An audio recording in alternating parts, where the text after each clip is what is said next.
This is the CRE Weekly Digest by Lightbox, a firm transforming the commercial real estate landscape by connecting every step of the CRE process with comprehensive tools and data. I'm Martha Kocher with Manus Clancy and Dianne Crocker.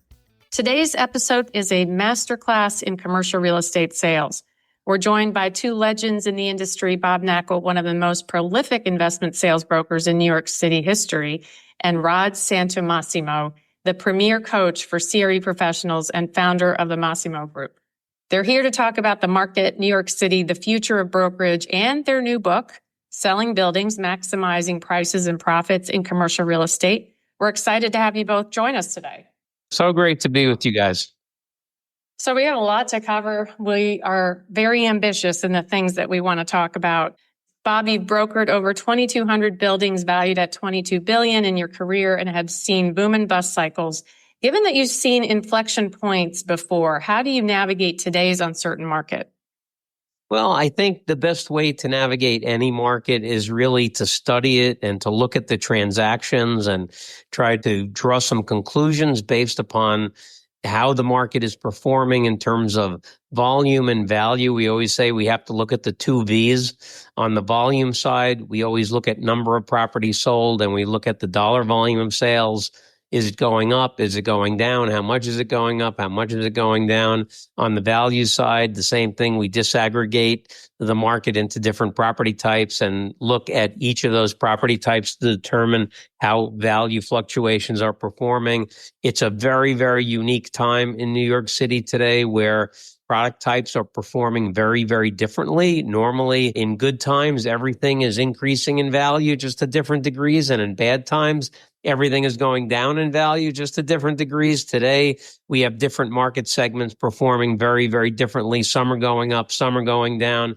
And it's probably more important than ever before to really study things almost on a daily basis to try to figure out where it's headed. We try to be as empirical as we possibly can with regard to that and share that information with clients, because at the end of the day, we're just trying to help our clients make the most informed decisions possible.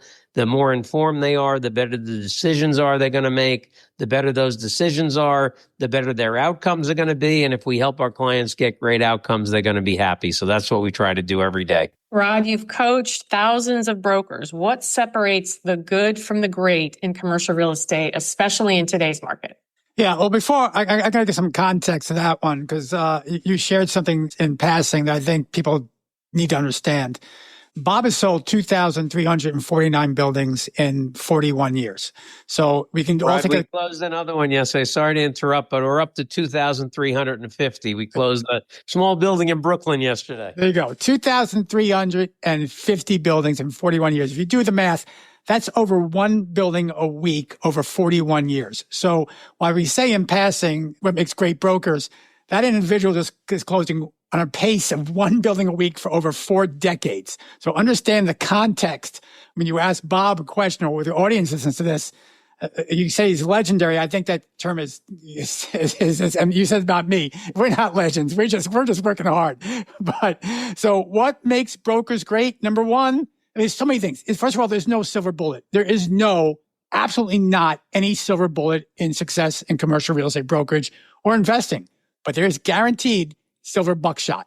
If you do the right targeting and the right little things in a lot of ways, again and again and again, you will make massive impact for your clients. And yeah, you'll make a massive amount of money. You will. So what are some of the key things? No doubt from a qualitative standpoint, they are disciplined. They're focused on their client. They are market experts. They navigate their cycles. They understand completely the idea of marketing and presence and social media, like Bob recently has exploded on social media. Those brokers get it. They are authorities versus commodities. On the quantitative side, they do the tactics every day consistently, which is hard to do the calls, to have the meetings, to do the post again and again and again. I'm sure Bob will tell you, any topics will tell you, it's not really complex work. It's not, but it really is the consistency and the discipline that most people just don't want to do. I'd like to add to that also, Martha, if I could, because Rod coaches thousands of brokers across North America, across the world. But, in the Massey Knakal days, and I had my own company for 26 years and saw top brokers from the inside, and also observed a lot of really great brokers here in New York. And all top brokers possess three main characteristics. Number one, expertise. They narrowly define a certain sector of the market that's small enough that they can know every single thing about it, but large enough that you can make a good living doing it, but absolutely a very, very high level of expertise to reach that authority threshold that Rod always talks about. Number two, passion. You have to love the business. The business, no matter how good you are, the business always has been, is, and always will be cyclical. No matter how good you are, you're going to have tough times. You have to love it to keep yourself going so that you stick around to take advantage of the good times that will inevitably follow. And then number three, what Rod alluded to, is having the ability to use discipline very well. And I say use discipline as opposed to have discipline, because we all have access to the same level of discipline. We all choose to use that differently. And in the brokerage business, you have to do a lot of things that are not very glamorous or exciting, but you have to do them over and over and over again, day after day, week after week, month after month, year after year. And if you can't use discipline well, you get a little frustrated and won't be consistent with the way you're implementing those very fundamental things. So those are the three things I see very, very commonplace in the very top producers in the business. So I'll jump in on the topic of differentiating yourselves. Bob, we cannot have you here without asking you to talk about the map room. So for our listeners, if you think back 5 years in the early days of COVID, some of us were taking up bread baking or painting or adjusting to having our kids at home trying to learn on Zoom while we did our day jobs.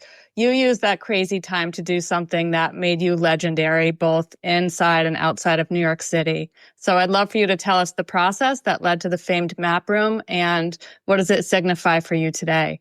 Sure, Dianne. I appreciate you bringing that up. I would say that over the course of my career, creating the map room has been the single best thing that I've ever done. And it all started during COVID, as you said. I sell a lot of land in New York City, and remarkably, there is not a lot of data available on what the supply pipeline looks like. How can you possibly determine what the value of a piece of land is if you don't know what that to-be-built building is going to be competing with when it's completed? You need to know how many hotel rooms are popping up in the neighborhood, how many square feet of office space, how many condos, how many rental apartments, how many square feet of educational space or healthcare space. And it always frustrated me. And for probably 10 years before COVID, I said, I have to go out and count buildings. I mean, if you're standing in front of a building and you see a crane lifting concrete up 30 floors, you know that building's under construction.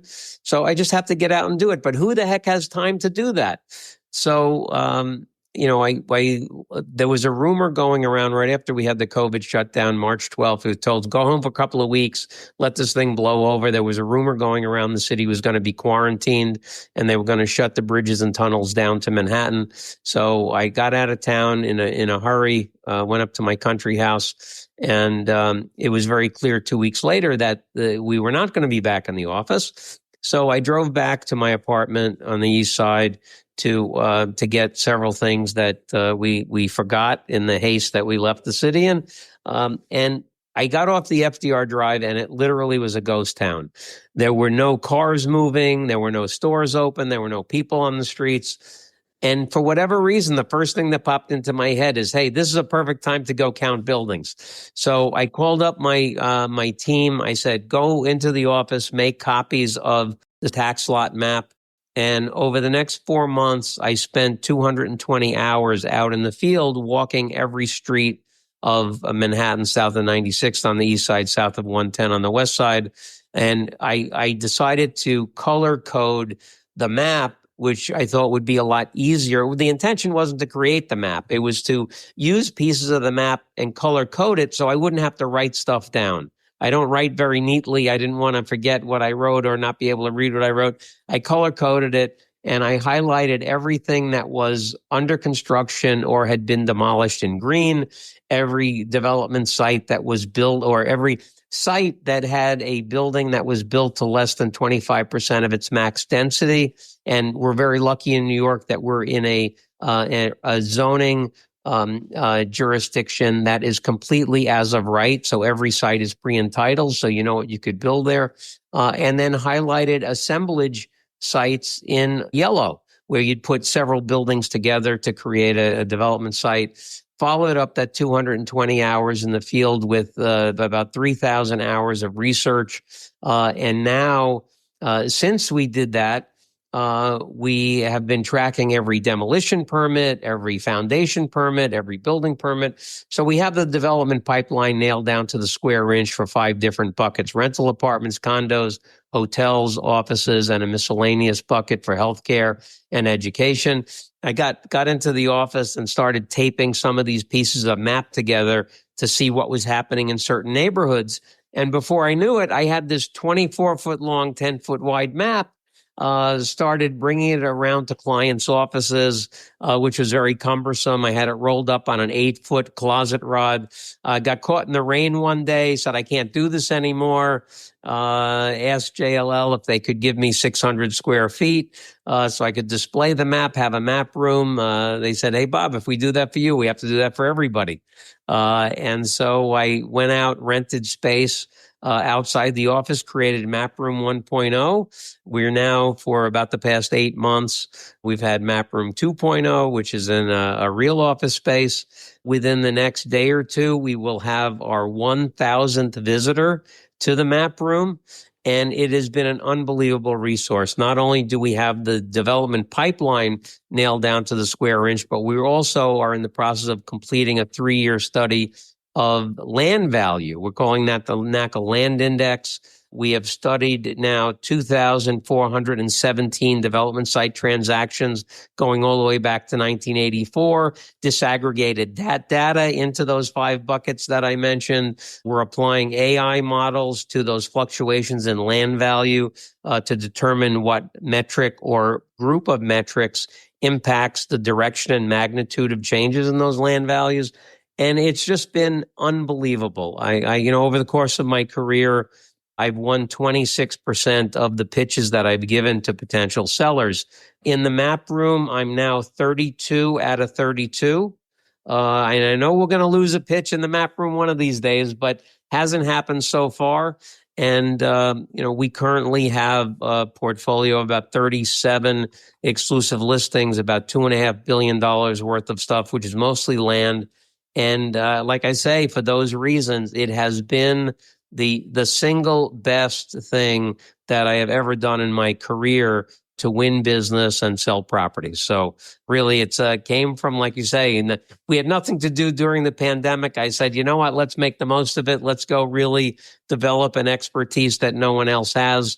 And, like Rod says, anybody could do it. If you want to go do it, go, now it would probably take 1,000 hours of walking around to get it done with the traffic that exists. But we did something that has been very, very accretive to the business. And my only regret is I wish I did it 30 years ago. So as I'm listening to this is the CRE equivalent to me of Michael Jordan in an empty gym taking 1,000 shots a day, right? Anybody could do it.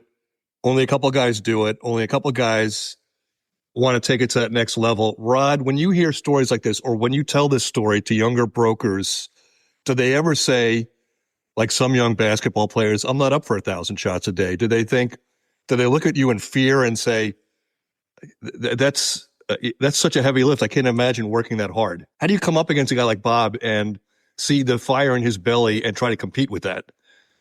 Yeah. First of all, it's funny how many people call me and go, I want to be Bob Knakal of Detroit, Bob Knakal of Miami, Bob. And I tell them all, no, be Joe, be Jane, be Betty. Don't be that, right? Because Bob is a unicorn. Look, Bob's a unicorn. You can't say he's a normal broker. He's not. He's a freaking unicorn. He's obsessed. He's obsessed like Jordan, like Kobe, right? A Tiger. He is obsessed with winning and he's obsessed with excellence. That is not normal. Sorry. That defines obsession, being abnormal. So it is. So I'm not calling Bob abnormal. I'm saying the man is obsessed. So when kids come to me, I say, look, let's not start with 1,000 shots. Let's start with 10. Can we do 10 shots in a week? Can we do 20? And by the end of the year, maybe we're doing 100 a month. And whatever it is, let's start with small streaks. Let's build winning streaks. And from that, we'll get to the point where we want to grow. But let's not start. And that's the problem with a lot of people. They say, look, they set the benchmark at a Knakal or at any other top broker across the world. Sam McVeigh in Australia is a top broker in Australia. We coach him too. You can't be those guys if you're starting out. You can't start where you are. Now, but I want to add one thing, though. So when Bob told me this, I was coaching him, and he's like, you're going to do what? You're going to spend your time doing what? So, and the first question I asked is, and Bob, we were human, where are you going to go to the bathroom, Bob? Because everything's closed, right? So that was a problem. We had the guy drive back to my apartment to go to the bathroom because there was literally nothing open.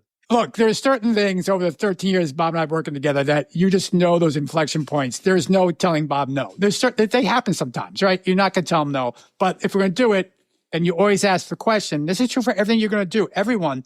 Okay, then what does success look like? What's the output going to be? We do all this effort, all this work, all these hours, all this money and time. What does success look like, right? I don't think Bob or I ever thought that, and maybe Bob would tell me wrong, that we would be going from 26.7% to 100% on pitch listings because of this building of a map room. I don't think you thought it'd be 100%. It wasn't to build a map room. The initial idea was to just get information so we could more accurately value land. And Manus, one point I would make is I think for young people especially, don't compare yourself to other people. You're comparing yourself to yourself. What did I do last week and how can I improve this week? That's really where the rubber meets the road. Constantly improve yourself incrementally and don't try to get from 0 to 100 in a second. Do better than you did last week, this week. Do better today than you did yesterday. Do better next month than you did this month. That is how you make progress and how you grow, and eventually you'll get to the place you want to get to. But you have to make your own personal growth and compare yourself to how you're doing, not how others are doing. It's really important. I think that mindset is so important, and it's so important to have an abundance mentality. It's very easy in New York. I hope it's easy in other markets around the country. But in New York, there's just so much. There's 176,000 investment properties. There's enough to go around for everybody. If you have the zero-sum game mentality and you say, you know what, a win for you is a loss for me, so I don't want to ever see you win, that's a terrible way to live life. But if you say, hey, you just won that one, hey, great, good for you. I'm going to go get my win now. So you have to compare yourself to yourself. Don't compare yourself to other people, particularly when you're starting out, because it could become overwhelming. It could deflate you. Compare yourself to yourself and continually make progress, and you'll put yourself in a position to succeed in the long run. Let's talk a little bit about the book, Selling Buildings, Maximizing Prices and Profits in Commercial Real Estate. What inspired the two of you to collaborate on this, Rod? Well, this will be my fifth book. And so I always thought Bob should write a book, but the man's too damn busy. and look, the kids today may be writing books with AI. I'm not that guy. Bob's not that guy. So it's now been a almost 2.5 year project.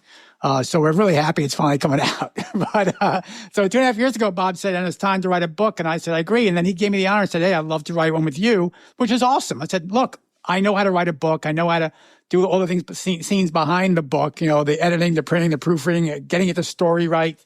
I have a book writing coach that we brought into the project as well, a gentleman named Wally Bach, who we acknowledge in the book.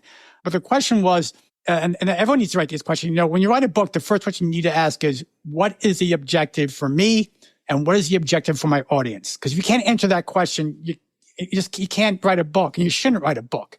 So, of course, the objective for Bob, I'm sure, is to get more listings. Absolutely. For me, to get more clients. Absolutely.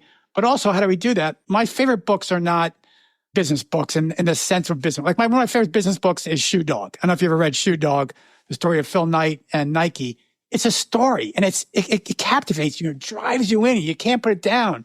And you think of the struggles and challenges. So I said, we can write that story. And Bob has that story. He does. So we decided, let's use Bob's career, his 40-year career, the cycles, the ups, the downs. People don't know the struggles Bob's had. They don't know. So we're going to give them an inside look of, you want to be Bob Knakal? Do this. So that's what we decided to do. So we wrapped this book around, the thread is Bob's journey, but the lessons are, if you're an investor, you got to be thinking about this. If you're a broker, you got to be thinking about this. So, imagine if Michael Jordan and Phil Jackson wrote a book on basketball, right? It's like, okay, two totally different perspectives, but two really, really knowledgeable people. So Bob and I said, let's do this. And so that was the concept. And I think we nailed it. I really do. BK?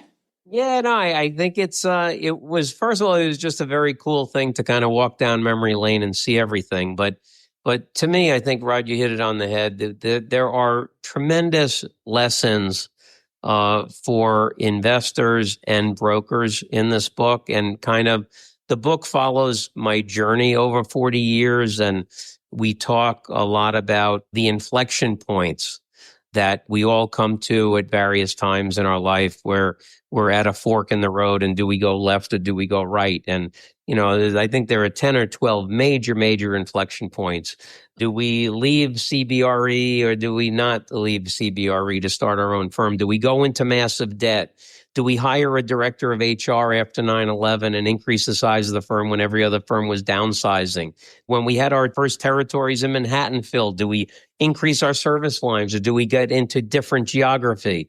Do we hire a CFO when we couldn't afford one?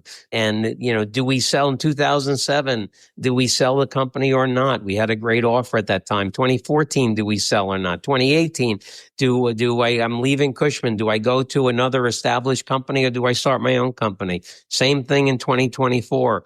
And so I think what we've done is we've taken a look at each of those inflection points, given some background, tried to explain why we made the decisions we made. Rod looks at everything from 30,000 feet and says, well, here was the circumstances. This is what investors can get out of this. This is what brokers can get out of it. This was the thing that they did right. This was the thing they did wrong. And then along the way, we're telling deal stories, which everybody loves deal stories. We get really into the granular details of deals that were happening along the way. And those deal stories are indicative of what was happening in the market at that time, whether the market was really good and things were a little easier or things were really tough and we had to go above and beyond to get things done. But I think there are a lot of lessons that folks can get out of it. And, if people read the book and say, wow, maybe I can do some of this stuff to improve the way my portfolio is performing, or maybe I could improve the way my brokerage business is going, then I think Rod and I would consider the book a success. So Rod talked about people learning from your challenges. Was there ever a time where you said, man, I should just become a dentist? This is just too damn hard. No, never. Right or wrong. And as you read the book, you'll see, we ran the company on credit cards for many years. I ran my personal life on credit cards for 10 years. From 1988 to 1998, my net worth fluctuated between zero and minus $180,000. But all the while, we had faith in what we were doing. We thought we had a good idea and that ultimately it would work. We continued to plow money back into the company rather than take money out of the company. And I never wanted to do anything else. I got into real estate completely by accident. I was looking for a summer job that would look good on my resume between freshman and sophomore year in college. As a freshman at Wharton, wanted to be the next Gordon Gekko like every other Wharton kid. Walked into CB thinking Coldwell Banker was a bank and stumbled into this career, loved the job from the first day I did it, and feel truly blessed that I found a job that is not only a vocation, but it's my hobby. I never once thought about doing anything else. And I've been asked on several podcasts, well, BK, if you weren't a broker, what would you do? I've never answered that question because I've never given any thought to what I might do other than sell buildings. Well, you talked about a negative net worth for a long period of time, living on credit cards. You talked before about, before we started rolling the tape, about walking around with a roll of quarters in your pocket so you could make payphone calls. What was the moment where you said, this is going to work, right? Where you said, wow, I could now exhale for the first time, that we've turned the corner. I could see this thing really becoming a home run. What was that deal or moment or, the light bulb moment? Yeah, Manus, I think that is really hard to, I've never been asked that question. And I think it's really hard to identify the one point where that happened. I mean, our first exclusive listing was a great feeling. Our first sale that we closed was a great feeling. The S&L crisis in the early 90s was brutally hard. But one of the things that we got out of it that resonated with us is we had this institutional approach to the business that we brought into the private capital space. And it really resonated with people. It resonated with the banks. We were doing, 1992, 3, 4. The overwhelming majority of the work we were doing were with banks. And the banks loved the approach that we took. So I think along the way, we got signs that things were going to work out, but that didn't make it any less difficult. And also when we closed a deal and we had an extra couple of $100,000, Paul and I could have said, well, hey, let's each take 80 grand and go have some fun. We didn't do that. We took that 160 grand and we got better marketing materials. We did more mailings. We increased the size of our newsletter from what started as 4 pages to 32 pages. We kept putting money in because we believed that someday it would work. And fortunately for us that they did occur. But I can't say there was any one particular moment I remember where we said, hey, this is going to work. So, Rod, the last couple of years have been challenging for brokers. There must have been some days where the young guys were a little bit like Bob in the late 80s, running negative, not seeing a lot of deal flow, wondering if it's going to work out, wondering if they should become a dentist. What would you tell those guys over the last 24 months when times were tough, when deal volume was low, and how do you keep them going? Yeah, well, I guess the first thing is our clients continue to make money. So, people say things are tough. I'm like, are they? Or this, if that's an excuse, I'm sorry to say this, a lot of times that's an excuse of it's the market's fault versus my fault, right? It just is. But there's no doubt some brokers went out to become dentists instead. They do, right? I can't, so we found during all the cycles we've been involved in that 3 things happen, right? Either, number one, they're petrified and do nothing. They continue to broker, but they don't know what to do and they're stuck. Second is they become proactive, like Bob did at 9/11 when he went out and hired more people or other inflection points in his career, and they make proactive changes. But the third, and you just mentioned it, Manus, is they panic and they leave the industry. They just do. We saw a major exodus in 2008. We saw a major exodus during the pandemic. I mean, and you were talking about 15-20% of brokers gone, right? So I have no problem with that happening. The purge is good. It actually, it's less clients for me, maybe. I don't know. But I think purge is good. It is. Natural selection works. It does. You have to have the discipline and consistency and conviction, right? To say, regardless of what happens, I'm a commercial real estate broker, and this is my life. This is my journey. It's not my job. It's my identity. That's what I do. And you get to that point, you won't be purged. When you launched your current firm, BK Real Estate Advisors, in 2024, you did so and you leaned specifically into AI, which, everybody in the industry is talking about now. It allows us to do things with data that we couldn't even have envisioned just a few years ago, and being able to do it quickly. So I'm curious how you see AI and data analytics changing the role of today's broker. Do you see it as kind of leveling the playing field a little bit for smaller players? How do you see it changing client expectations? Yeah, that's a great question, Dianne. And I will tell you that, you look at how things have changed over the last 40 years. When I started in 1984, no computer on my desk, no fax machine, no cell phone. We carried rolls of quarters around. They use in those payphones that don't even exist anymore. But the world has changed dramatically. But, it's one of the great things that I get out of coaching. And Rod and I talk every week. And, years ago, he's telling me, hey, BK, you get this AI stuff. You got to be aware of this. This is going to change the world. And I really believe that AI is going to fundamentally change the way things operate, and that the change over the next 5 years will blow away the change that we've seen over the last 40. So the first person I hired when I started a new firm, I hired an AI expert. Seth Samowitz, my COO, has started AI companies. He worked in driverless cars for 6 years. And I said to myself, this guy can make a car drive itself. He can help me sell buildings. So, being a big fan of Benjamin Hardy and Dan Sullivan's books, and particularly Who Not How, where the main thesis is, hey, if you have a good idea and you say to yourself, wow, that's a great idea. How am I going to do that? You're asking the wrong question. It should be, hey, that's a great idea. Who am I going to get to do that for me? So I got Seth to do that for me. And, we're using AI in 3 ways now. We're using it on the prospecting and deal execution front. Those 2 processes are nothing more than funneling. And so you go from thousands to hundreds to dozens to a few. AI is great for making those things more efficient and effective.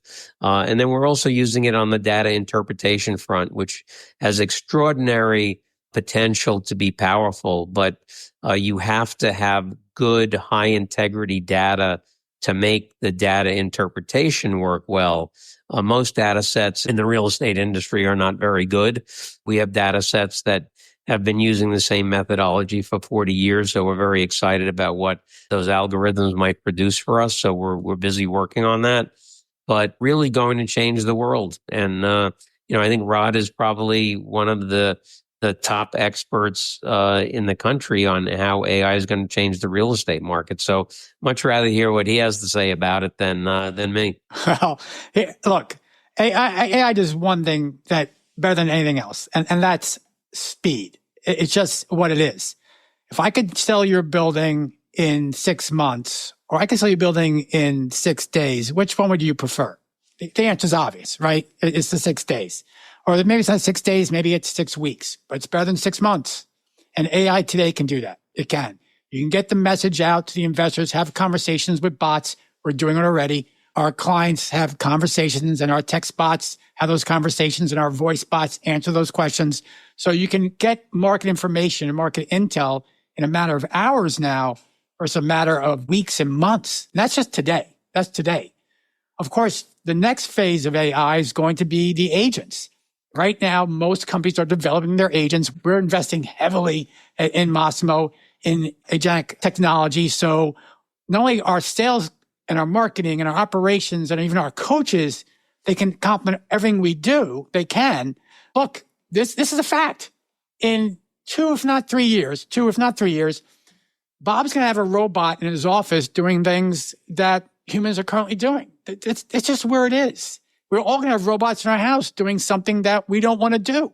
These are facts. These aren't theories. This isn't the Jetsons anymore. This is where we are, right? Technology never, ever loses. It doesn't. So you can be afraid of it. You can be hesitant about it. But my coaching to everyone is jump on the bandwagon and get to know it right away. My kid, I'm so proud. My son today is graduating from grad school, which I'm thrilled about. And he asked me, "Hey, Dad, did I waste all those years of college and grad school learning what I learned?" My answer was, maybe you did, but you got down the skills to do something different. So, yeah, AI is everywhere, and it's just going to get just more integrated in everything we do. I'm not scared. I'm not. When the robots kill everybody in 300 years.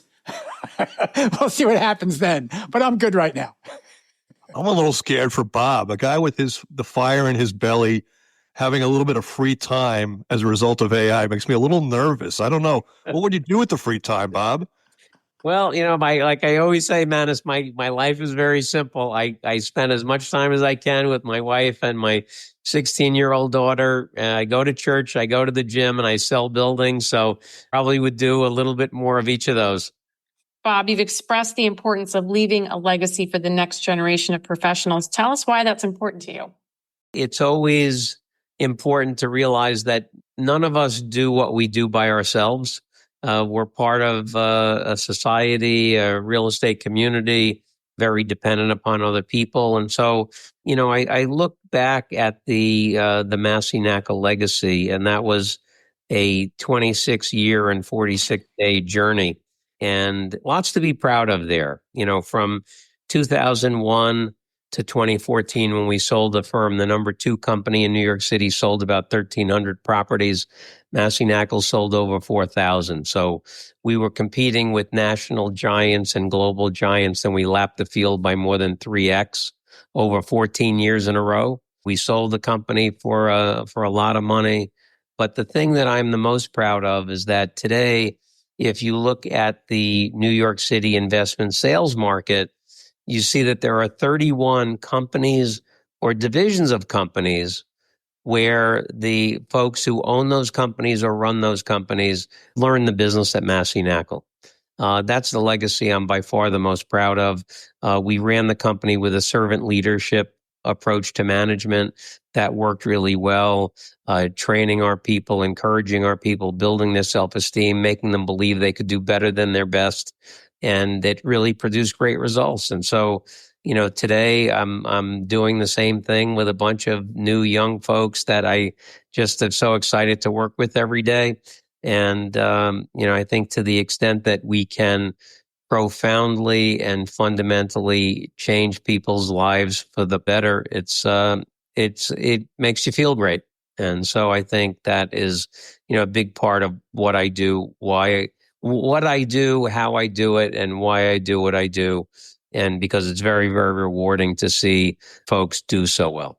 I'll throw you one curveball. I want to say congratulations on the book, by the way. I know these things don't just pop out of the ether. It's a lot of work and a lot of sweat and time that you guys put into this. But I got to throw you the ultimate curveball, which is if they were to turn your book into a movie, who would you want to play you, Bob?